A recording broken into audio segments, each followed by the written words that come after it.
Welcome to the One Love, One Faith podcast, where we use the love of Christ and faith in His Word to navigate Christian living in the 21st century.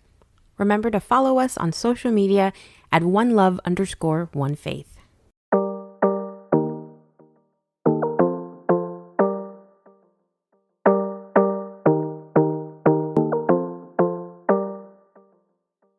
Close your eyes, make a wish. You've entered the love zone, where we love in words and actions. For tonight. We wanted to do it again. Gotcha. Hey, y'all. Welcome to the One Love, One Faith podcast. I am Orenthia. And I'm Camille, and we thank you for listening. Yay! Hey, guys. Yay. So we did our little intro again because it is the month of love. It's the love zone. It's the love zone. Relationship topics every week in the month of February. Yes, and I hope last week's tips helped you guys out and made you have some ideas, gave you some ideas on something that you could do for your partner for the upcoming celebration that's coming up, Valentine's Day. And if you Sunday. don't have a Valentine's, make sure you have a Galentine's because that's still a thing. Yes, you can have a Galentine's or a bromance day. No, they don't do that? I don't know if they do that. You know, their egos won't let them do that. Maybe they don't. Yeah. But you could. You know, you could. And if you don't have a Valentine, remember Jesus is your Valentine. He is. Hit him up on the main line. He died for you. The ultimate. Right. So today we kind of wanted to jump into the Black Excellence Spotlight. Yes. Yes. Black History. Yes. I put up the fist. part. Y'all can't see. Okay. So, friend, who are we featuring this week? Today it's Amanda Gorman. Yes. And I know you guys probably recognize that name because she was the young woman reading her poetry at the inauguration. Yes. Yes. But did you know? Yes. So we have some fun facts about Amanda. Yes. She's 22 years old. Yes. And the poem she read at the inauguration was called The Hill We Climb. Yes, which was exquisite. It was really good. She's the youngest poet ever to read at a presidential inauguration. Mm-hmm. Also, she is a Harvard graduate. Graduated. I know, right? Okay, girl. Pretty and smart. Okay. So she graduated with a bachelor's in sociology, and she also graduated. Was it cum laude? Cum laude. Mm-hmm. Dang, girl, you out here just changing lives.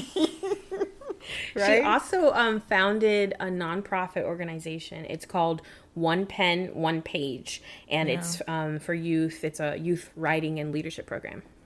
That's impressive. Yeah. Made me question all the things that I've been doing with my life. Thank you, Amanda. It's inspiring. Oh, and she also spoke at the Super Bowl, which is huge, because normally it's normally the singers. Right. This is my first time ever seeing a poet, at the Super Bowl. Oh, that's cool. And the poem that she did was it's titled Chorus of the Captain. Mm-hmm. And I didn't really hear it, but I heard that it is in honor of the heroes of the pandemic who has been helping with the pandemic. Oh, nice. Yeah. Okay.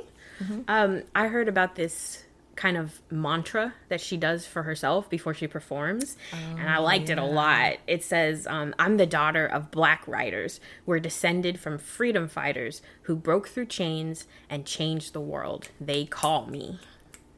That's deep, right? She's like, hey, I'm doing this for my ancestors. I'm the daughter of Black greatness. I like that.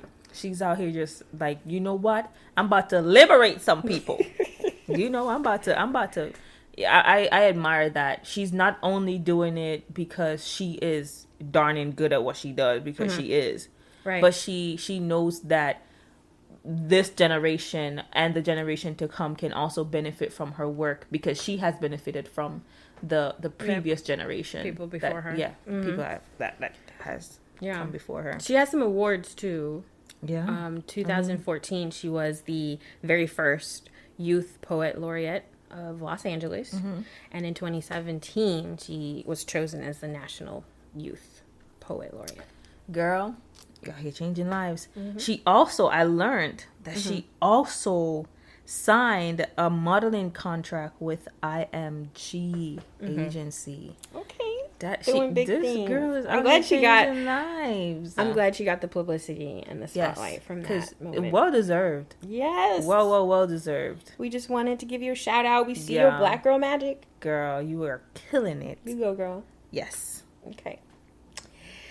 That's our black excellence spotlight. Yes. So today's topic.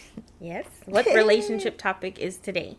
Today we are diving into trust, what it is, signs of lack of trust, also how to build it and how to rebuild it. After it's been broken. Yes. Ooh. If it's broken. Yo, we are dropping gems on you guys. And of course, we are trying to make sure that we're creating content for not just us, but for people who are struggling with their marriages, struggling with their relationships, and also struggling with this aspect of their life. Yes, and we have a lot to pack in. Yes. A lot to pack in today, so we gotta go. Yourself. Let's go. Okay, so go. First things first, definition. Right. Rudimentary basic definition is a firm belief in the reliability, the truth, or strength of someone or something. Yep. So belief in the reliability, truth, ability, or strength of someone. So is you reliable? That's what we ask. We're trying to figure out, can we trust you with the decisions that we made, the choices we made, whether it be with the relationship or general life in general. Can we trust you with the vulnerable parts of ourselves? Trust you to follow through, to be consistent, all of that. Girl. So, friend, you got trust issues? I don't know. I mean, I probably do or whatever. Yo, honestly, I can admit it. I can say that I am very cautious when it comes to letting people in. Okay. Not because I try to be difficult, but more so because I have experienced some stuff. Yeah. You know, as I said, my favorite line, people be trifling. So I've experienced a few stuff that has had me more cautious. Yeah. Cautious. Cautious. And also just guarding my heart and knowing that how I am as a person, I can't just let any and anybody in, and I'm okay with the way I am. Okay. You know, you have filters. It sounds like you have like a system of standards they have to kind of meet before they get to your, to break your trust barrier. I think everybody should do that too. Like I get that some people are just like innocent until proven guilty. I just feel like you shouldn't be naive just going into it. Like, understanding that people are trifling. People are trifling. What about you? I don't think I have like trust issues. I just think the fact that you did this, trust issues. Trust issues. No, I really don't. I think that I'm maybe just particular about people having to earn it. But I don't think I have trust issues. Once you are consistent and you've earned it, I think I'm okay with that. Yeah, I'm good. I think the Lord is still working on me, and I feel like whoever the Lord blesses me with is, He knows that, hey, this is going to be something that we're going to actively work on. Yeah. As partners. Yeah. Working on it. That's okay. As long as you know. I know. Okay. I acknowledge it.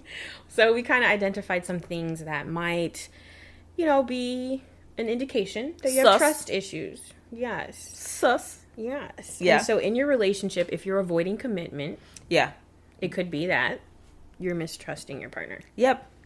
If you constantly assume that the other person is going to hurt you, have anxiety about, oh my gosh, is this person going to hurt me? This is going to, I've been hurt in the past. You get paranoid about this. Yes. That could be a sign that you got issues, friend. Yep.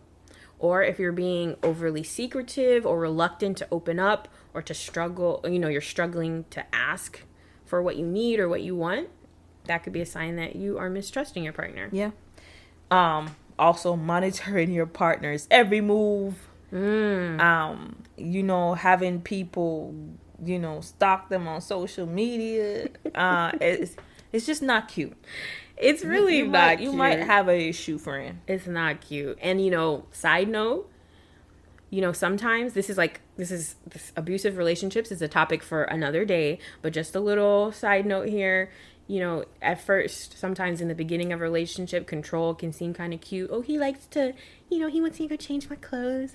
He don't want nobody seeing this. Or, oh, no, he don't like when I talk to this person. She don't like this. Yeah, it's real cute at first, but it could be signs of, some future abusive relationship. The little brag, oh, girl, my boyfriend crazy. Yeah, like, okay. That is not cute, baby. That is not a good thing. But we probably overuse the word crazy. But yes, that there are warning signs for controlling or abusive relationships. So that's just a side note. Yes. That's a side note. But if you can't feel like you can be yourself or let your guard down in front of your partner, that should be the safest place in the world to you. And if you can't let your guard down, could be that you have some trust issues. Right. And please don't fake it until you make it, because you won't make it far. Don't fake it. But you mentioned phone and social media. And so, I have to ask, like, relationships today, I think we've heard people talk about this a lot, but does social media change trust in relationships today? It does. It does, because, for one, it's just a place for so many different things that are just accessible. Right. You have people who are barely dressed. Instagram models. Sorry. We have Instagram models who wear little to no clothes. Right? Right. And of course, especially if you're not that type of person, right? Now, let me ask you this. Okay. How would you feel, Yeah. right? If you go on social media and you see your partner liking pictures of people who are not necessarily look like you, don't dress like you, don't have the same body type. How would you take that? Yeah, I might feel a little insecure. Not gonna lie. Absolutely. Yeah. I mean, it can create some insecurities. And so I think that when we are looking at social media, I think we have to be mindful that my partner can see this. Yeah. Should it define what the relationship is and define trust in your relationship? It shouldn't, but you should also make sure that your partner never has to question whether or not you make your partner feel safe, right? There shouldn't be insecurities in your relationship or marriage, right? Because your partner feels as if they are not enough, right? Right. Yeah, I agree with that. And then we also have to think about, coming from a Christian perspective as well, guarding the avenues, meaning what are we looking at? Yep. So not only how does it make your partner feel, but what am I doing that might incite lust within me, or you have to look at why you're doing that too, and then also how does it make your partner feel. But I definitely think social media and just all the things we have at our disposal every day in this device we carry around with us all the time, it brings up things like, your significant other is trackable. You can see what they like. You can see what they post. Where they go. I've heard of people being like, you never post me. You hiding me. You have to worry about people sliding in their DMs, what they saying in there. If you could, whatever. Right. And then you have people saying, turning over their phones. Yeah. Taking it to the bathroom with them. People are watching. They're using your interaction with your phone to see if you're hiding something. Yeah. And that's why you need to be mindful. You need to be aware that these are some things that are questionable. Right. And you need to intentionally be like, in order for my partner to feel secure, I need to make sure that I am taking this into account, and also being intentional about letting them know that, this is not even it. You're still first. Right. Because honestly, you have a healthy relationship with social media. Yeah. I've seen people literally like create fake accounts, stalk boyfriends, add girls that he talks to, or you are suspected. Like it has gone. Or even like the endless like debate of do you have his phone password? Like can he have your password? Can she have your password? Like, yeah. Oh, and obviously, if you have the password, you have broken the conundrum of relationships. Like, right. Gone through. He really trusts you because you got the password. Yeah.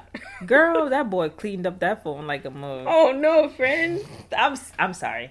That's your trust issues. I'm serious. I've seen it before. So you're telling me since January you only text one person? That's what you're saying. You know your what? mom. You know what I've seen?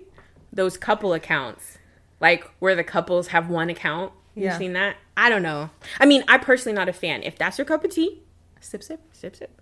But for me, I don't know. I don't know if I want to hold. It's not because I have anything to hide, but I just think it's a little too. I mean, if that's your plan to avoid, temptation or whatever or misbehavior, hey, do it. Do what you got to do. But I'm not into the couple account. I won't be making a couple account. Do you think that guys get jealous with social media also when they see like a guy like sending like fire or heart eyes under your pictures or whatever? Sure. I think some guys might not talk about it maybe or say something. But if your girl posts a pic, and mind you, we don't have to post anything necessarily immodest we sure don't. To get comments. But we sure don't. I think a guy might be like, who that is? Yeah, like who that giving you heart eyes? Who it is? No, why you asking who that is? Yeah, I think it goes both ways. Yeah, we tend to focus on the female perspective as females, but I think it goes both ways. So yes, I think social media is a part of tracking the mistrust that you might have. So those are some trust issues. If you have them, we working on it. Right, pay attention. But the bottom line is communication. Communicating about these issues, recognizing them in your partner and approaching them about it and trying to make them feel safe, and then also recognizing it in yourself. And particularly pertaining to social media, make your boundaries together. Communicate about what you expect, what goes across the line. Yeah, talk about it. And lovely, because that goes into our next point of how do you build trust? How do you build trust? Right. Well, I asked the One Love Nation a question. Really? Yeah, okay. I asked them, how long does it take, girl, for you to trust someone, your significant other in a relationship? And I think the answers I got were a really wide spectrum that I think basically sums it up. So I got answers ranging from never, which I'm yet praying for that person. I really feel like you need to start building your trust. I say allow the Lord to use you. Allow the Lord to use you. Never is okay. That's a dangerous place to be. And then some answers were 2 to 6 months.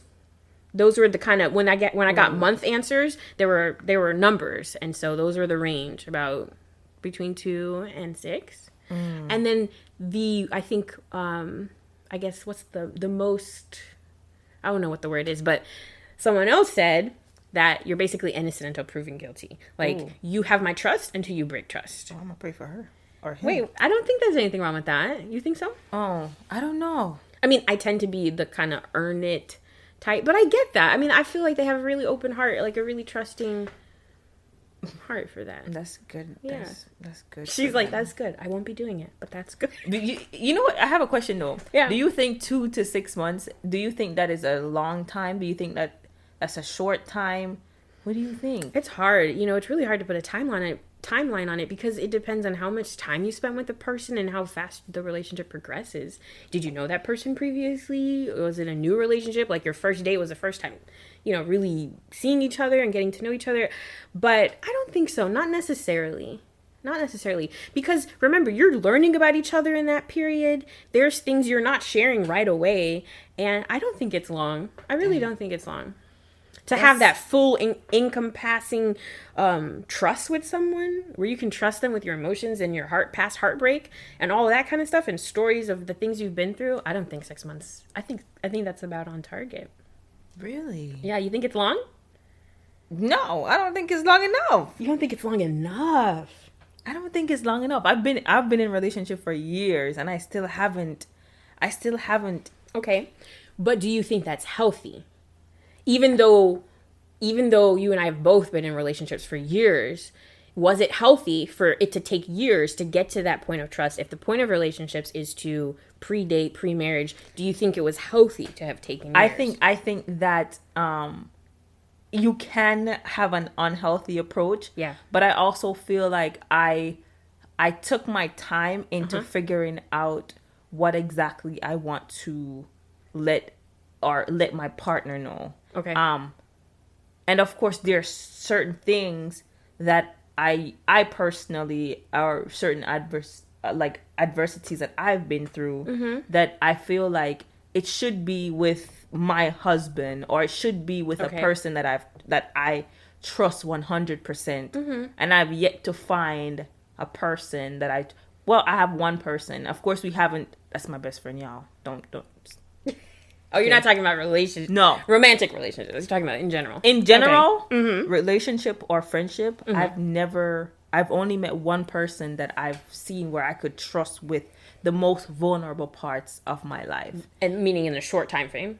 Or you mean just entirely? Overall, since we have been friends, and we have been friends for like years, and I just figured out, okay, I want to share this part of my life with them. And we have to think about those individual, personality that we bring to each relationship, because for you, that's just what it is. Even in your friendships, it sounds like, where, hey, takes a while. Simply takes a while. So that's where you're coming from. But I really don't think that's, I didn't think about it being, when I saw the range, I didn't think about it being too short. I thought you were asking me if it was too long. I think it's right on target. Okay. Yeah. No, 2 months might be a little short. 6 months, I think, is on target. Like, think about the fact that people like date for a year or two and then become engaged. 2 to 3 years and then become engaged. I mean, look, if that's where you are, then that's where you are. Right. I am not saying that I am not like open to trust. I just feel like the extent of which to get deep into things, I feel like it takes time, and I think that trusting your partner to know when to reveal that part of you can also build trust, allowing them to be like, hey, chip by chip, little by little, I'm going to expose this part of my life. Yeah. And hopefully you are receptive and you are supportive of all of these different type of things. Right. And it's a learning process, because you see the response to what you share, and then that lets you know, do I share more? Can I share the deeper stuff? So I could see how it takes time. I do. Yeah. Okay. So that's what I asked them. But anyway, building trust.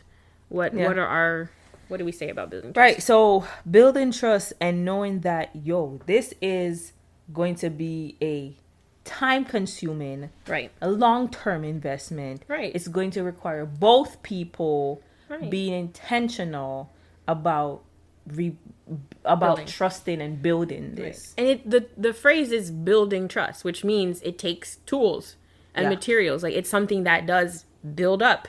And it does, I think you're right. It takes time. Quality time, long-term time, and you have to bring yourself and your authentic self. Yes. Don't bring the representative. I know that most of us always put the best person forward and the best foot forward. Yeah. And I'm not saying that we shouldn't. There should be where, of course, the first impression always lasts. Right. But don't just come with a whole different person, because now I'm going to think that you have a personality disorder.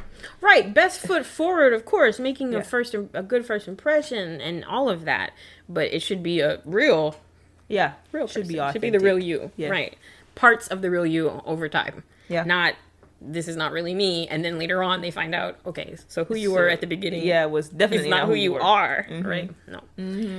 And I think the next big part of building trust is communication. So like you said, talking about those previous experiences and expectations and hurts, relationship goals. All of that. It is talking about, if you have been hurt in the past, letting your partner know, hey, I have a guard up because I was hurt in the past. This is what happened, and I am trusting you now with my heart.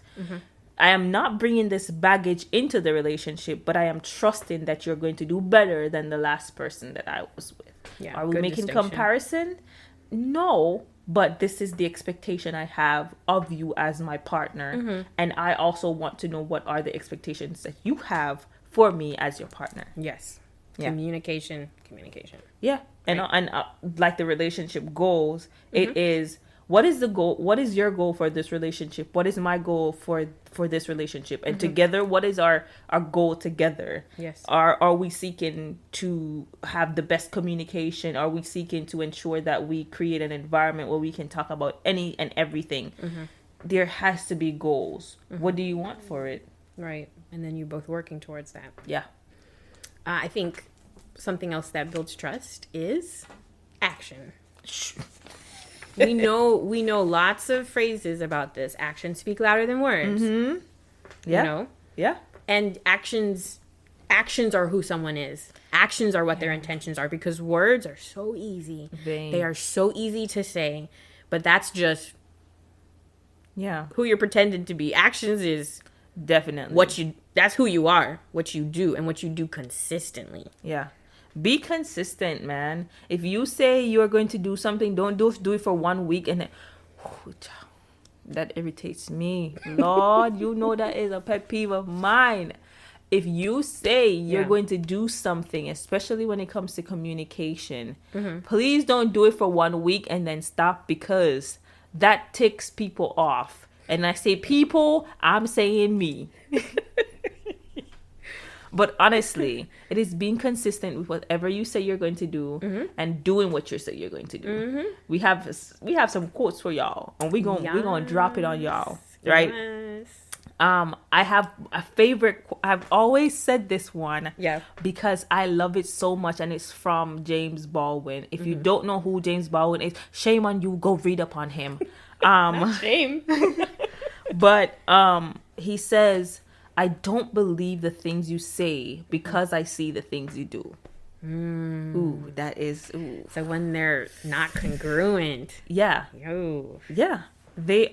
You are saying one thing, but your action is definitely, there's no saying another correlation with that. And painful. So I am just going to be like, is this still crazy? But what are you going to watch?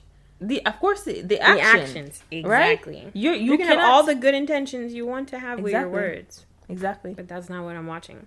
I'm watching. You can tell me, oh, honey, I'm going to get up in the morning and make breakfast. But if you don't get up in the morning and make breakfast, what you doing? And I think we have to be so mindful about the things we say and doing them, because then people start losing trust or faith in your words. Yes. Because now when you say something, I'm like, in my mind, I'm automatically going, yeah, but you probably won't. Or you said that, but we'll see. Yeah. And that's a horrible place to be in a relationship where you're like, oh, but will he or will she really do that? But really, are you going to? Like your inner monologue is like, yeah, I doubt it. That is not okay. Yeah. Yeah. That's a bad place to be, and you would never want to make your partner feel like that. So consistency and actions is important. And if you don't want to feel like that, just do what you're supposed to do. Right. I mean, even in the Bible, Jesus said, like, let your yeses be yes. And your no's be no. No.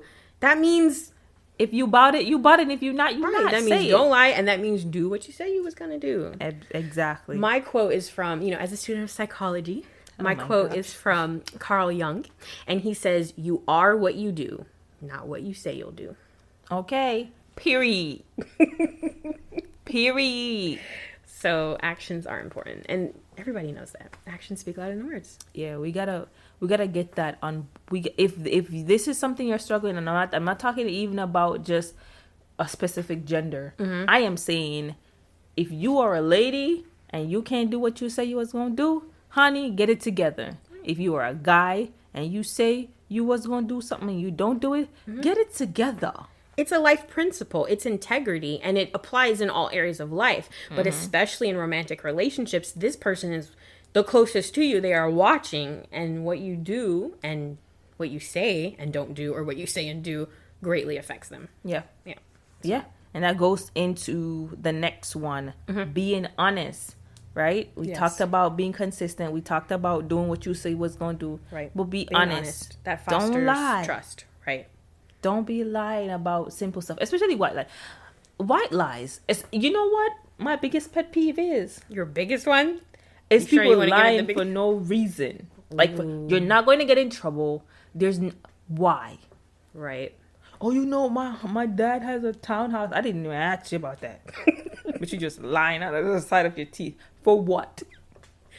Yes, be honest. I think, we always talk about the things you should talk about in a relationship. And I think that's one of them is, I do, because I can tend to be brutally honest sometimes. So I like talking about it with people. Like, hey, I'm honest. I'm just going to come to you. I don't like, if something happens in a moment, I want to talk about it right now. I'm not going to wait till 2 days later. And I'm honest about it. So I think I'm just recommending that if you're that kind of person too, that you talk to your partner about, okay, what's our honesty look like here? You know, what do you want? What level, you know, how are you when I approach you with this honesty, or how I feel, you know, because sometimes you do have to, like, not sugarcoat, but you have to ease into it with some people. Some people are like, just give it to me straight, don't beat around the bush, you know. So find out what that is for your partner. But bottom line, be honest. Yeah. I've heard that. I remember hearing one of our friends be like, yo, like, you guys are just Jamaicans. I'm gonna tell you what it is. Jamaicans are going to tell you that they're going to tell you no matter what it is. Straight up. It's a shot of rum, no water. That's what it is. Strictly Ray and nephew. Straight, no chaser. No chaser. They're going to tell you, fam. Yeah. Right. That could be a cultural thing coming through. Yeah. Facts. Yeah. Facts. We've seen people, like, you guys see our interaction with just even Jamaicans, and they're like, oh my God, you are brutal. But it's not being brutal either. It's just being what it is. It's just us being who we are. Right. As people. So be honest, y'all. So those are some tips to building trust. I have some kind of controversial trust questions I want to pause and ask, though. Ooh. So within romantic relationships, right? Do you think, oh Lord, you can trust your partner to have a good friend or best friend of the opposite sex? Oh Lord. Oh no. Oh no.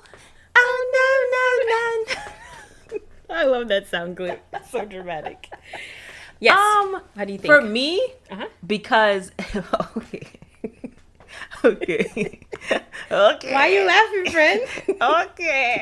Okay. So here's the thing. Yes. I have a male best friend. Yes. So for me personally, it is no. I don't have a problem with my partner having a female best friend, because you've lived that. You understand. Right. And I also know the connection that my best friend and I have, and we know, and I know that it's not even, and it has never been on a romantic level. Right. What I do have a problem with, though, is if my partner has a best friend, and that best friend does not respect the relationship he is in, right? So inappropriate messages, inappropriate time that you call, inappropriate jokes, especially when I'm around, ain't happening. No. Yeah. So it is, yes, you can have a partner or a friend of the opposite sex, but make sure you have boundaries. Right. Yeah? And that's a conclusion you and I came to. Basically, boundaries. You have to communicate. Once again, communication. You have to communicate with your partner about it and set the boundaries so that you know what the ground rules are.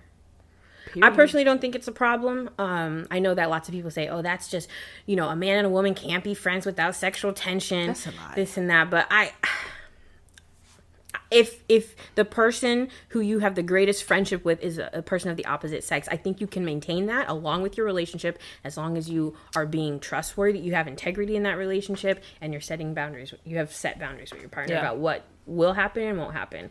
And that means that if the nature of that relationship ever changes, then maybe you have to readdress that friendship. Or if they express having feelings in you, okay, wait, pause. Okay, we readdress. We have to readdress this, apparently. But as long as you have that understanding and it's platonic, I don't see a problem with it. Yeah, I can definitely testify that you don't have to have romantic feelings for the person of the opposite sex, or your best friend of the opposite sex. Right. 100%. But you might end up in a relationship with someone who thinks that, or who's like, hey, I have a problem with your friendship with your best friend. And you have to have that tough conversation, right? That's going to be hard, because you're looking at like years of friendship, years of things that you guys have been through together. Yeah. And I think that there can be some understanding on both from both parties, right? Yeah. Your partner and also yourself, to kind of make sure your partner feels secure, make sure your partner understands that this is someone who is important to you. And reassure them that, this has never been anything and will never be anything than what it is. In that case, open honesty will be a good friend to you in that situation. Yeah. Proving them consistency over time that there's nothing to fear with that interaction. So next hard question, real brief. Can you maintain friendship with an ex? in a relationship. Now, I can be frank with the One Love Nation and tell you that I'm not qualified to answer this question because never in my life have I successfully maintained a friendship with an ex. I'm just going to put it out there. Like, I just haven't. I have been unsuccessful with that. I can't even say, I don't know if I should say unsuccessful because I haven't even tried, which I think sounds really bad. But it depends on how the relationship ends. It depends on the terms of you leaving. Yeah. And for me, those were all not good terms. And so a friendship wasn't salvageable for me. Yeah. For me, it's different. I think that are we best friends? No. We occasionally text each other. Yeah. Is it ever on a romantic level? Heck no. Never again. No. But it's more of, yo, you good? I thought about you today. All right, cool. I bet I gone. So, of course, the counter to that is, what if your significant other has a problem with it? No, has a friendship with their ex. How do you feel about it? It depends on what type of friendship that is, though. Okay. I mean, and honestly, like, if my partner says, yo, I don't like you talking to your exes, I bet, y'all gone. I'm deuces. You're not that committed to the friendship with the ex that you would make it interfere with your I'm like, all right, it was good knowing y'all. Bye. Some people might have an intersection of these two questions, though, where their ex is the friend because they used to be so close, and now that's their closest friend. Closest friend, though? Yeah, that is a real situation. They could have an intersection of these two questions, and I don't have any advice for that. I'm just saying. You're gonna have to pray about that one. You have to talk about that with your partner. I mean, I think for me personally, it has always been where I think all the relationships that I've been in has ended in a mutual agreement to where we're just like, yo, this ain't working. Deuces. Yeah. You know, we check up on each other every now and then, but that's what it is. It's to the point where you can be cordial with each other. We can be cordial. That's good. That's a good thing to do, though. But I think so. Like I said before, they can be dropped if my partner is not comfortable. If you're having these issues in a relationship, we think boundaries. Yeah. Boundaries is the answer. Communicate about it, set boundaries, follow the boundaries. Yeah. And if the person cannot follow or is not following the boundaries that you guys have set, drop that person like a hot plate. Okay, friend. They should. Yeah. They should. Because now if you guys are saying, hey, yo, even though we have been romantically involved, right? Yeah. And so now I am venturing off into a new relationship, one in which I am happy, one in which it's flourishing and it's being something that's great. Yeah. And now you come in here with your trifling self trying to put in 2 cents. Like, no. If you are not respecting that boundaries that we have set and respecting the relationship that I am in, then it's time for you to go. Well, now that's a broken trust thing. So yeah, I understand what you're saying. Because now we've agreed to something and you didn't follow through. You're not being consistent. Actions speak louder than words. And you gotta go. Trust is broken. Yeah. Okay. All right. That's the first half of trusting.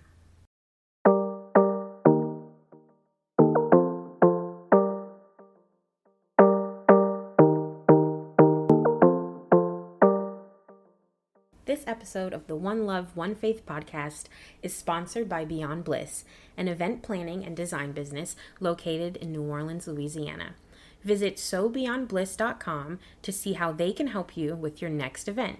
And if you're wondering what to do for this quarantine COVID-19 Valentine's Day, a Bliss box from Beyond Bliss might be just what you need. It's Valentine's Day delivered right to your door, complete with candles, chocolate, roses, teddy bears, massage oils, a couple's paint night activity, and much more. Again, visit sobeyondbliss.com for more information and even more Bliss boxes. If you're in Jamaica, don't worry, we got you. This week's episode is also sponsored by Nick and Deb's Gift Basket Services. They provide custom-made baskets for birthdays, anniversary, Valentine's Day, and a welcoming newborn. Hit them up at 876-822-6782 for your custom-made baskets. Thanks for listening. Back to the show.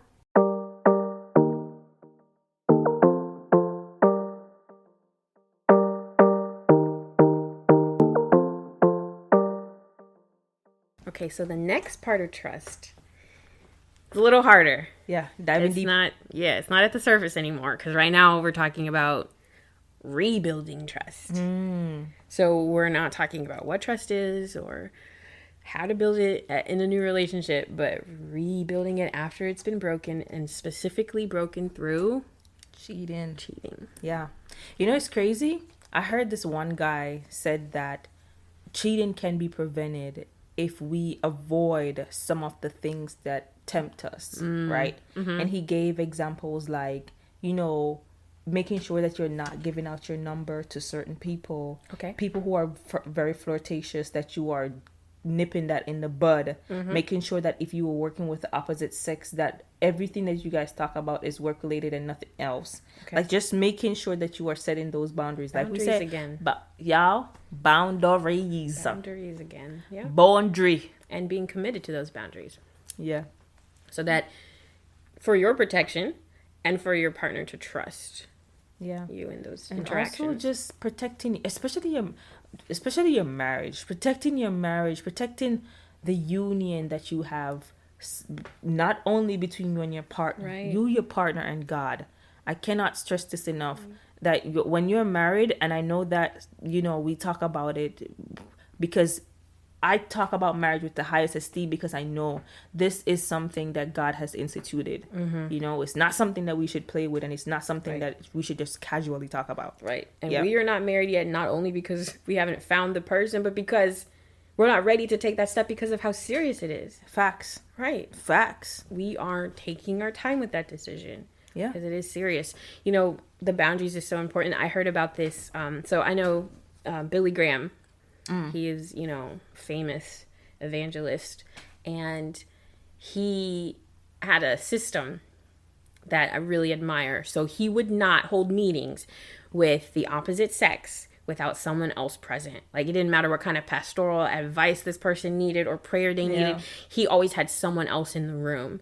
And unfortunately, in today's world, you might have to do that with both sexes. But in his day and time, he was really particular about male and female. So he made sure someone was there. And I think that was good on several accounts. It was good for his own protection against temptation. Integrity. It protected him from accusations because there was always a witness. And it also meant that someone was less likely to try anything because there's another party in the room. I think that so many. He had boundaries. Yeah, so many ministries could be saved if they took this approach. True. You know, we've always had this conversation about, you know, people who are in ministry and who are doing so well and who are gifted, and allow temptation to Right. pull them away from, you know, Just from because God. you're a minister or a pastor, male or female, doesn't mean that you're not human too. Facts. And oh, so we're going to talk mustn't- about that in another right. episode. Right. We I'm mustn't sorry. hold them to different standards. Yeah. We must understand that they're still human, but at the same time, because of that like uplifted, you know, like place that they are, I think they have to be very, very intentional, very purposeful about the interactions they have. So anyway, I like that. Being sure that you don't allow, if the temptation's not there, if you haven't given that person your number, they're not there when you have that weak moment. They're not there in your phone. You can't talk to them. I like that. Yeah. And it pushes you to go talk to your partner. That's who you need to talk to. Right. Especially in a marriage, like you said, it's the three: God, you, and your partner, and that should be a nucleus that nothing can get inside of. No one should be able to permeate that boundary. No one should get in. There shouldn't be a fourth party in there. It's just the three of y'all. That's Facts. it. No room for nobody else. And I think too, we have to be honest with ourselves too. When you see these things happening, you better get on your knees, fam, and start praying, because the minute you start having desires of wanting other companionships with other people, especially when you're married, man, you better ask God to help you, because that is, when you cross that boundary, it is going to be something that can be very detrimental, not only for your marriage, but your family. Talking about how divorce affects children. I can, girl, we have so many things, so many factors that, and the spiritual factors too. Right. You know, knowing that you have disappointed not only yourself and your marriage, but knowing that you let down God. Offended God. Yeah, your covenant to God as well. Yeah, that's painful.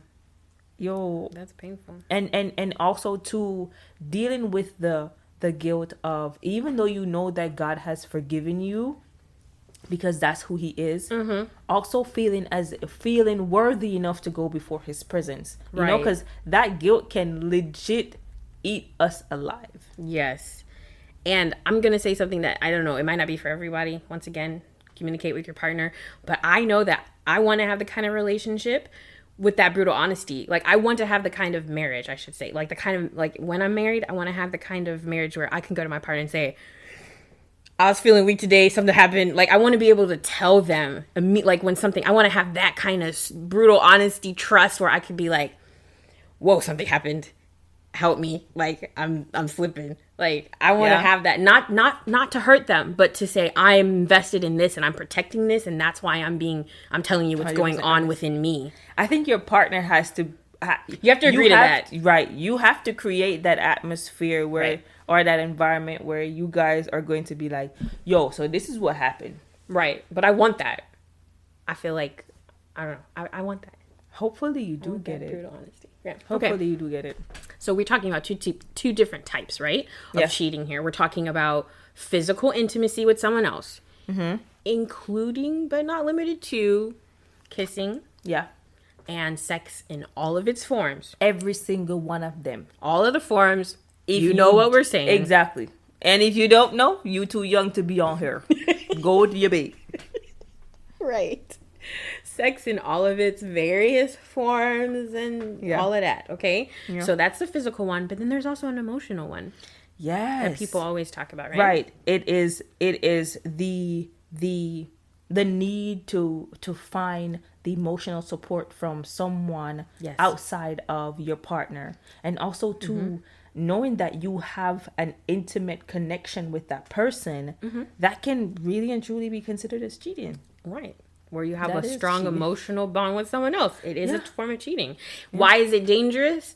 I think it's dangerous because it leads to a disconnect between you and your partner. Yeah. Because you've now decided to put someone ahead of them. And it can open the door to invite in the physical cheating. Right. Yeah. Right. Because for some people, it starts in an emotional place. And I know that we always talk about this, like, men versus women. Men physical cheat, it don't mean nothing. Girl, women are more emotional cheaters. Like, don't classify it like that, okay? Just, there's two different types. I think that is so... And either party can... I don't believe that. Either party can assume, can succumb to one or both of them. Yeah. Yeah. But I don't believe that guys only cheat because of physical. No. I'm sorry that I had to do that voice. But I don't believe that. Does it happen? Yes. Sure. Like an instant of it didn't mean nothing, physical cheating. Sure, it happens. Sure. But I think sometimes, most times, there's also an emotional piece. Yeah. Now, here are some questions that you can ask yourself, okay? To know if you're emotionally cheating. You ready for this? Go ahead, friend. Lay it on me. Thick. When something good happens or you have big news, who do you want to tell first? Oh. If that is not your partner, and I'm not talking about, I wanted to ask my dad or whatever. Like, I'm not talking about that. I'm saying, you know when you went to someone else special instead of your partner. When you needed to make an important decision, who did you consult first? Well, Lord. How would you feel if your partner acted this way? The same way you were acting with another person, how would you feel? Now, Jesus. And last but not least, this one gonna hurt. Oh, you ready? Give it to us. Okay. How would you feel if your partner read a transcript or heard a recording of your conversation? Ooh. Would they be okay? Ooh. Could you have that conversation in the same room with them? Could you? And if you couldn't, you already know the answer. You cheating, boo. You emotionally cheating. Yes. That's a painful list of questions. I'm not even going to get into whether or not they apply to me and now we're the past. All I'm saying is answer those questions and you can find out if you're in the danger zone. Yep. That's it. Yeah. Yep. Okay. Absolutely, man. So, friend. Oh, Lord. What? How do you rebuild trust? Let's say that cheating has happened. How do you rebuild trust? I think for the most part, it has to be established. Do we want to rebuild it? Is this something that we can work on? Is this salvageable? Right. Is this something that is it broken beyond repair? Right. Or do we want to actively work on both of us? Because it's going to take two. Yes. It's not just the person who broke the trust, but it's also the person who was let down and now are hurt by your actions. And now they have to actively work on making sure that they are acknowledging the growth and making sure that they're healing through the process. I like that. That's the first stop, because you have two choices. Yeah. You do. You have, I'm working on this, or I can't. I don't want to. And so. And then you have to determine what I can't and won't work on whatever is left of this. Right. If you decide that you don't want to work on it, what does that look like for both of you guys? Right? I mean, separation, whatever it looks like. Right. That's going to be there has to be a conversation between you and your partner. If you can't move past it, you have to talk about what it looks like. So if you're not married, it means, okay, are we communicating? Are we friends? Or do we need some time to not be talking? In a marriage, it brings on a whole bunch of other division of assets and children and time and all of that. Yeah. So you have some work to do. Yeah. But let's consult the manual about some of this stuff, okay? Yeah. So first and foremost, you mentioned it before, but when you break trust with your partner, you've let God down, and in a marriage you've broken a covenant with God as well. Yeah. Okay? So the first thing you need to do is apologize to your God. And that part is never ever, thank you Jesus, never ever beyond repair. Because you can always go to God, ask for forgiveness, and he will grant it. Facts. Forgiveness in the Bible, right? So we have, I found two verses. One is Ephesians 4:32. It says, be kind and compassionate to one another, forgiving each other, just as Christ forgave you. Okay? Right. And then Matthew 6:14 says, for if you forgive other people when they sin against you, your heavenly Father will also forgive you. Yep. Yeah. So we have this concept of forgiveness that we know very well as Christians. Yeah. That we mustn't condemn, yet we be condemned. Forgive, so that your heavenly Father can forgive you. So forgiveness is big. It's easier said than done. But I think too, it's also to wanting God to forgive us because we have hurt him and because we have gone contrary to his will. And now we're in the space where we have to forgive, and it's almost like, I ain't talking to you. No, I'm not. You know? And now it goes to, how exactly do you expect God to forgive you if you're not willing to take that step? And friend, I can tell you this. What? God had to read. Let me tell you this. I have, when it comes to certain things, I'm telling you, I'm going to be 100% transparent with you guys. Okay. When it came to forgiveness, I literally had to bawl my eyes out. I literally had to beg and plead with God. Yeah. For him to legit heal that part of me and work that part of me. Yeah. Work on that part of me to where I can get to a place where I'm just like, I know sometimes it sounds really harsh when I say I don't care, but it's legit me saying, I am not really concerned about what you think, but trust me. And if you feel like you don't want to talk to me, that's fine. But I know that if we're supposed to have a conversation, I'm going to treat you as if it never happened. Yeah. And that's my stance on it. Yeah. Like, I'm going to be like, okay. Like, I really don't care. So you overcame that. Yeah. Forgiveness. That's good. Absolutely. That's good. And you mentioned someone who... So, one of our listeners, yeah. One of our listeners, because we posted this on our socials. Right. Right? Don't forget to slide in our DMs. Still having that. Period. Jingle. Yeah. Right. So okay. I asked, is trust necessary in a relationship? And can you forgive and forget? Okay. Right. Okay. So one person said, you know who you are, big up yourself, my Nigerian queen. Right. They said that trust is necessary, but there's no such thing as forgive and forget. Ooh. Right. No such thing. Right. She said you can forgive, but you can also learn to you can also learn to let go, but not forget. Okay. Right? How do you feel about that? And I thought about that, and I was like, yo, I understand where she's coming from. Like, it's hard to forget. Not necessarily, like, it's hard to forget, you know? It's really hard. But remember the scripture that we talked about, that true love bears no record of wrongdoing. Like, it bears no record of wrong. So, technically, you know, if we are, you can't keep that record. We can't. You saying you can't throw it up in their face every day? We can't. We shouldn't though. Yeah. Like, how are you actively working on rebuilding trust if you are constantly bringing up the very same thing that your partner did to break your trust? How are you moving forward? You can't. Right?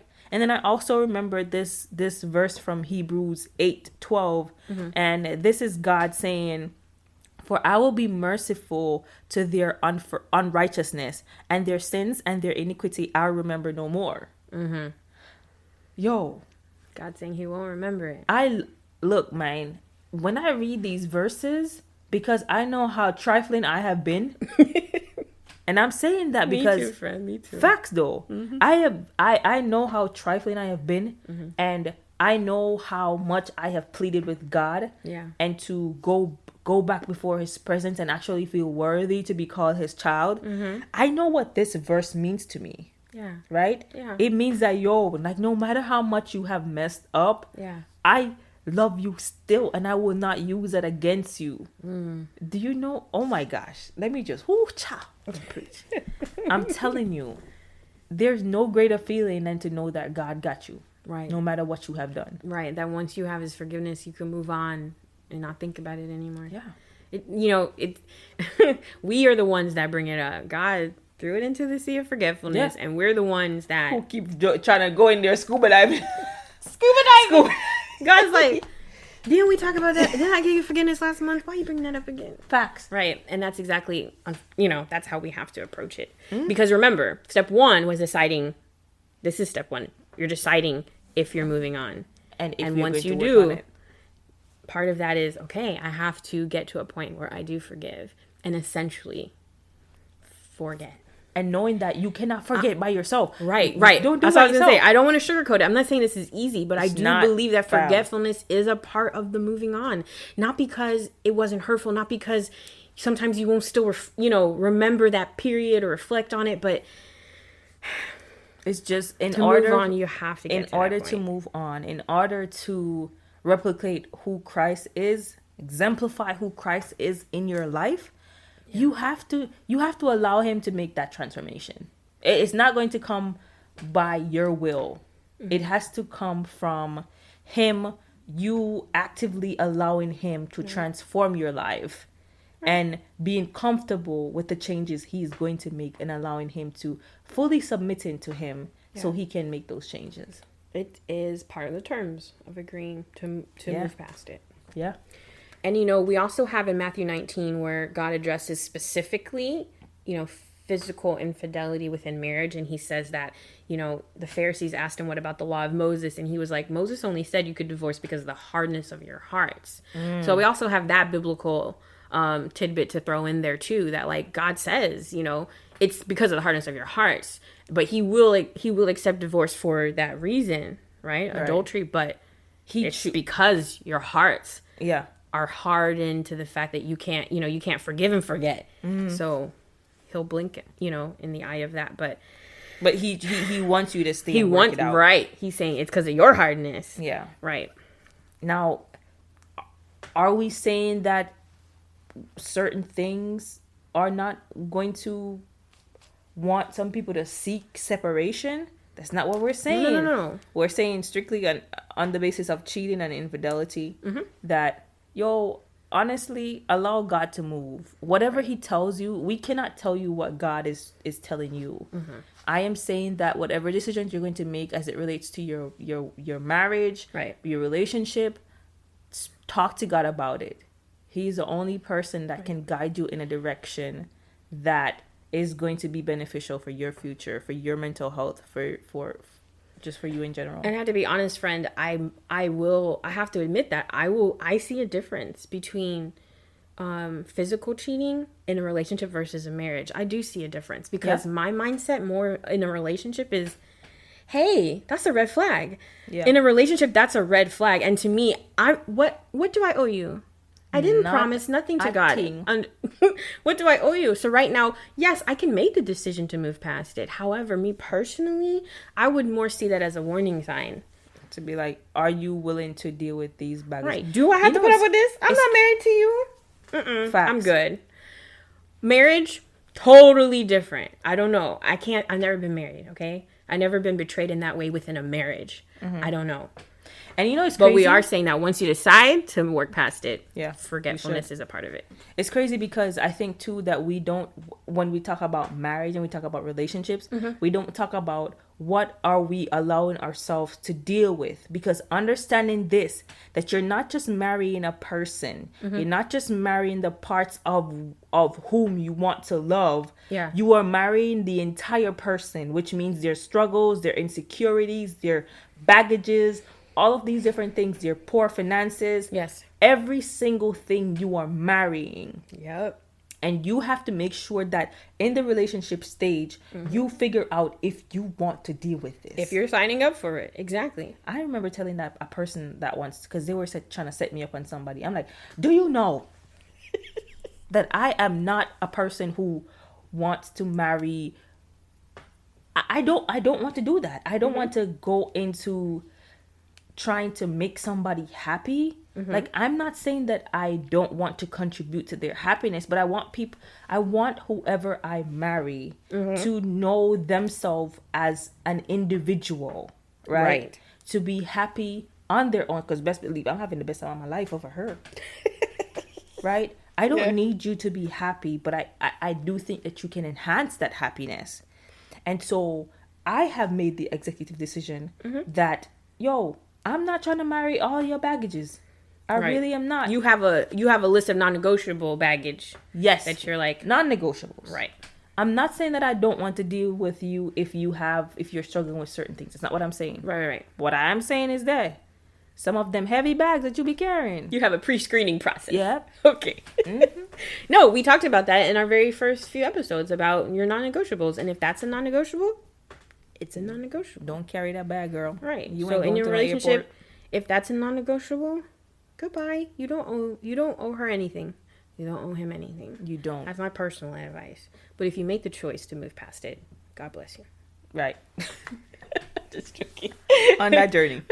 Okay, step 2 that we've identified in rebuilding trust. Step 2 is finding out what caused. Right. Why did it happen? Yeah, the infidelity. Why did it happen? What happened? Why? Why? I think too, it's funny because I was doing some research, and there is this relationship counselor, and he says that there are 2 dimensions to trust. Yeah. One is, can I trust you, or can I trust you to tell you the truth? Okay. And also the other one is, can I trust you to handle the truth? And now if we're talking about why did this happen, right, you have to make sure that you are able to handle whatever that person is telling you. Right. If he's telling you that he didn't like your granny panties, you have to be okay with it. Not the granny panties. No, I get that. Because one person is saying, can I trust you to tell me the truth? And the person is also on the other side and saying, can I trust you to handle this truth as simply truth? Yeah. That we are tackling together as a partnership. I get that. Don't say, yes, I can handle it, baby. Tell me anything. And then you just blow this thing out of proportion. Right? It's not out of proportion, because I mean, that's right. No. I understand. But also to understanding that your response can legit alter how your partner, what your partner shares with you, how honest he is, or honest she is. Right. Because remember, this part is not, this is past the finding out the details of how trust was broken. This is past the point of, are we moving on or not? This is, we are moving on. Actively working. And this is facts. This is a timeline order of events. Facts only, no blame game. What are the events that led up to the infidelity?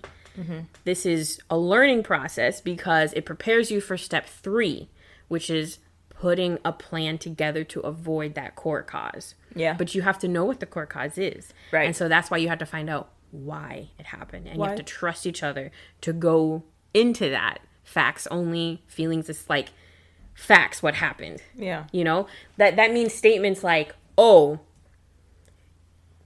you had a busy time at work for the past year.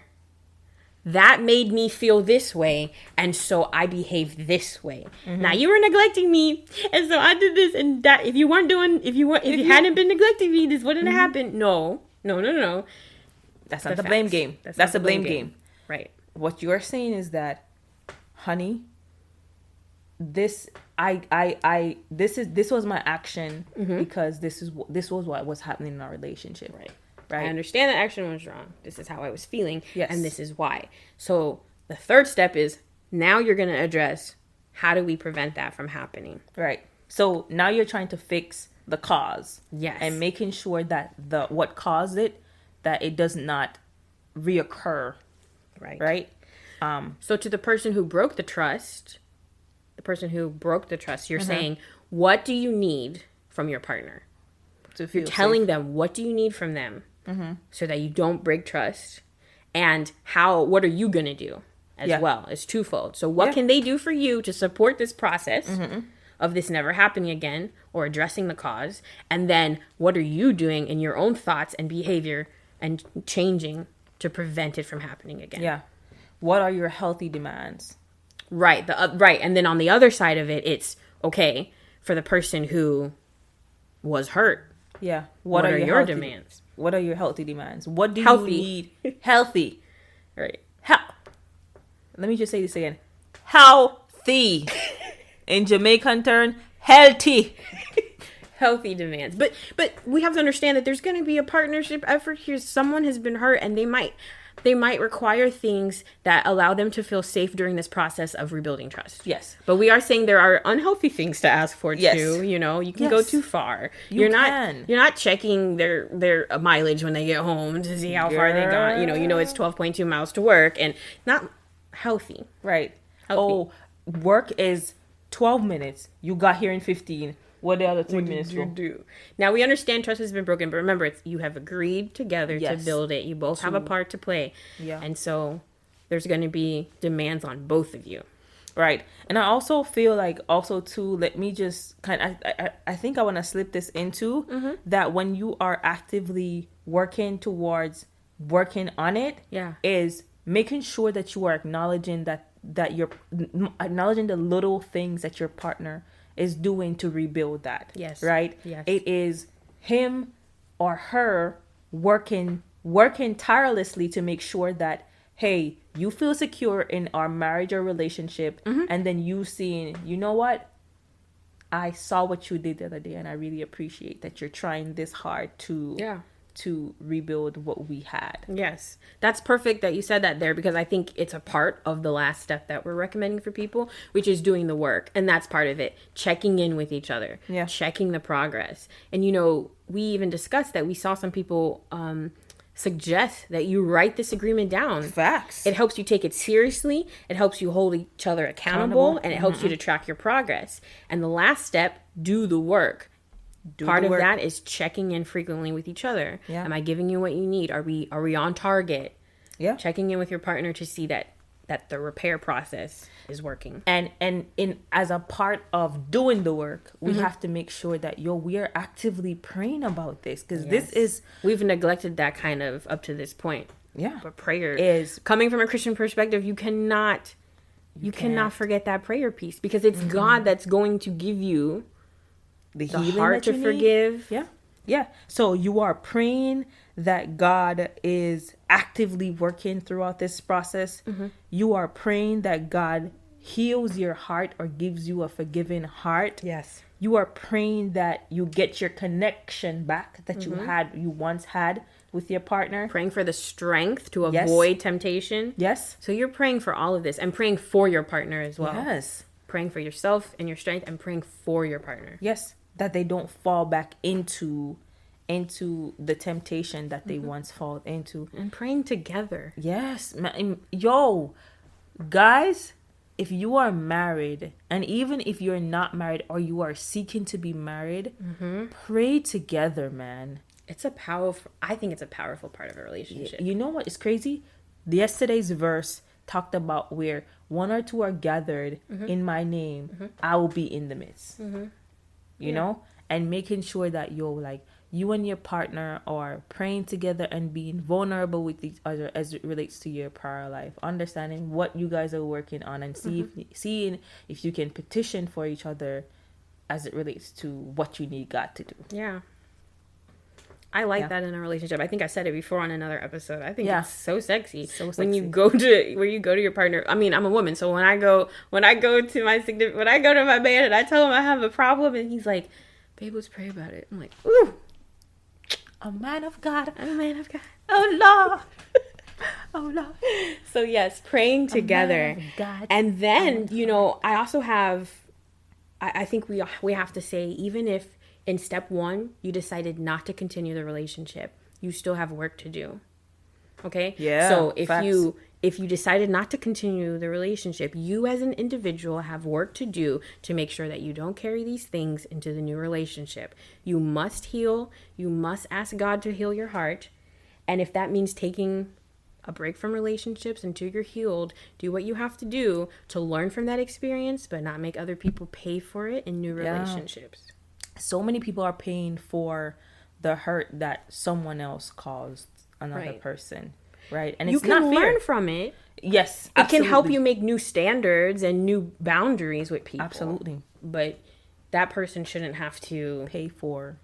Right. You shouldn't be punishing them for something someone else did to you. Yeah.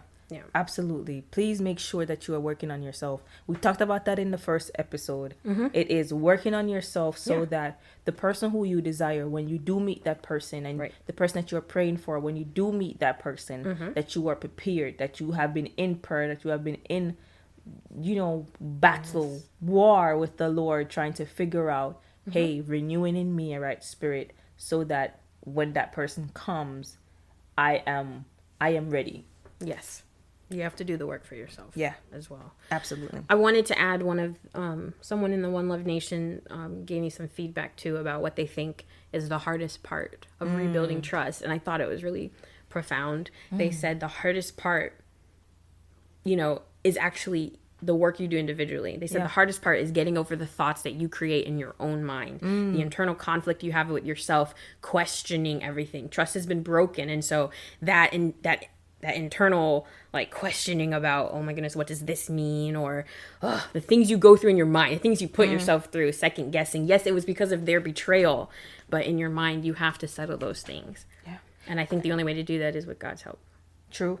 But it's also making sure that you are telling your partner too, yo, this is how I feel, man. Honestly, I saw you talking to that girl and I felt insecure, legit. And then you as your partner, reassure your partner that, yo, I'm sorry you felt that way. You know what I mean? But know that I am trying to show you that I am faithful. I am 100% committed to this relationship and committed to rebuilding what we had. Right. Right. Be honest about where you are. Yeah. When you check in with each other, be honest. Honestly, I'm still struggling with this part of it. Or I think I need to amend the terms. I need you to do this to make me feel safe for now or whatever. Yeah. And then saying, is this too much for me? Or being honest about what you can offer to your partner too. Are the requirements or are what they're asking for okay for you to deliver? Is it too much? Right. Is it too much for you? Can you honestly say, hey, okay, so I know I can provide this right now, but give me some more time to provide this. Right. And I don't think time is a bad thing. If you've been betrayed and you need to ask for time, you're not saying, I'm not leaving, I need time. I don't think anything's wrong with that. Yeah. Because I think we just said you have to do individual work, right? Yeah. And sometimes there's individual work to get to the point where you're like, okay, I did my work, I did my cleansing, I can throw it into the sea of forgetfulness, but I needed some time away from you. Right. Okay? What are some internal shifts? It's just so sad that trust, it's so delicate. You can build up so much equity in it, and it's just that much almost easier to lose. It's a beautiful thing when you've built it up. Years to build. But then that one thing. It's not as easy as saying, yeah, but I have all of this. So this one little thing, this one drop in the bucket. No. It makes everything else Makes you question everything No, it else. don't work like that. That's why trust is so important. You gotta be white or black. So that's our little, relationship counseling talk for today. Yo, we could legit be counselors. No, honestly, we could. But honestly, guys, Well, you already are one. I'm working towards it. Lord, here we go. But honestly, guys, when we thought about this, we thought about how many people it could help, how many broken homes, broken relationship it could mend and restore. Yeah. And we want you guys to hit us up and let us know if this is something that helped you, if you know anybody that could use this information, and just let us know, man. Slide in our DM. Right, because there's the practical part of it, and then there's also the perspective that we all have as Christians. Yeah. That we bring a little different perspective to this situation because of our Christianity. So, friend, we got to wrap it up. But in summary, there are steps we recommend for following to recognize if you have trust issues. Yeah. To build the trust in a relationship. To confirm for yourself if you've been participating in emotional cheating. And then our steps for rebuilding trust after physical or emotional infidelity. Right. And then also making sure that you're avoiding some of the things that can lead to one, emotionally cheating or even physically cheating. Right? Setting those boundaries with whomever and making sure that you are sticking to those boundaries. Yes. Because we can set them all we want, girl. But if we ain't sticking to them, they're pointless. Yep. Okay. You gotta stick to them. Period. Okay, friend. We gotta pray. Yes. Yo, this has been so cool. Lord, we love this. We're preaching to ourselves, too, about trust, facts. okay? Yeah. Facts. Preaching to ourselves, too. Oh, was I too excited about that one? Sorry. Facts. All right. We have to pray about this. Yeah. All right. Dear Heavenly Father, thank you for another episode of the One Love, One Faith podcast. Thank you for allowing us to have increased interaction with the One Love Nation. We thank you for this opportunity to interact in this platform. And Lord, as our topic says today, we want to pray for healthy relationships and healthy trust within those relationships. Please help us as we work to set boundaries and hold our partners accountable. Lord, give us the heart to forgive when we come to a place of hurt or having our trust betrayed. Help us to know that you're the only way. You're the only way to overcome that type of issue in our relationship. Please be with us as we interact with those we love, and help us to never forget that you are the most important part of any romantic relationship that we endeavor to have. In the name of Jesus, I pray. Amen. Amen. Amen. Amen.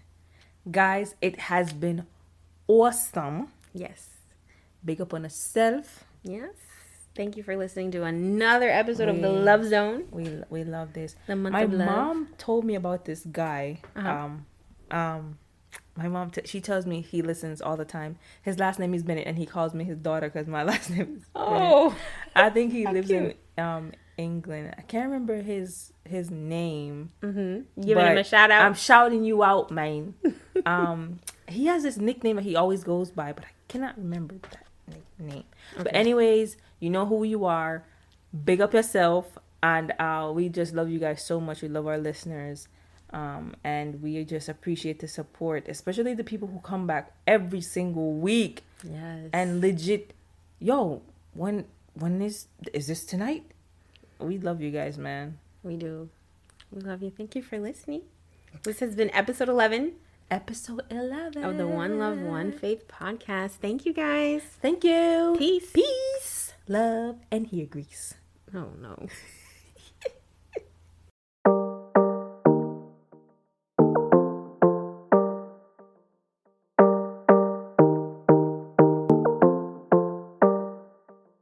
Hey, One Love Nation. Thanks for listening to the One Love, One Faith podcast. We love our listeners, and we hope you will join us again next week. Please share the One Love, One Faith podcast, and always remember that each day is an opportunity to show His love and grow your faith.